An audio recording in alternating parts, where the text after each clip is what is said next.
কি অবস্থা দাদু? হঠাৎ করে দেশটা কেমন ব্রাহ্মণবাড়িয়া হয়ে গেছে। আমি বুঝলাম না, মানে এতিমেতি মনে হচ্ছে দেশটারে দেখে।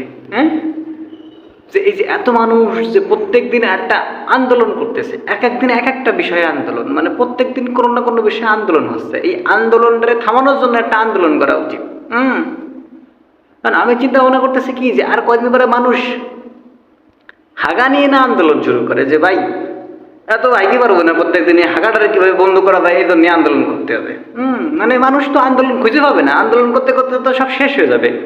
তখন কি নিয়ে আন্দোলন করবে? তখন নিজেরে নিয়ে চিন্তা করবে যে না, প্রত্যেক দিন তো হাগাতে হবে না, সপ্তাহে একদিন হাঁকবো অথবা মাসে একদিন, এটা নিয়ে আন্দোলন করতে হবে। মানে মানুষ তখন কি কোনো কিছু খুঁজে পাবে না, আন্দোলন একটা তো করতে হবে।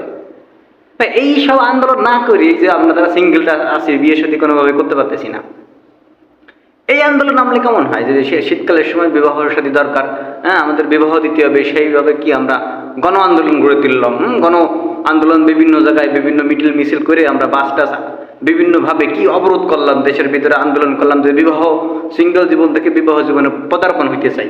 আমার মনে হয় কি প্রত্যেক দিন কোনো না কোনো বিষয়ে আন্দোলন করা উচিত। দেশটারে কি সচল রাখা উচিত। সুতরাং সবাই কি যোগদান করেন, হ্যাঁ সিঙ্গেল জীবনে একটা কি আন্দোলন করে বিবাহ জীবনে পদার্পণ হইতে হবে, এভাবে তো থাকা যাবে না। সবাই রেডি হন দাদু।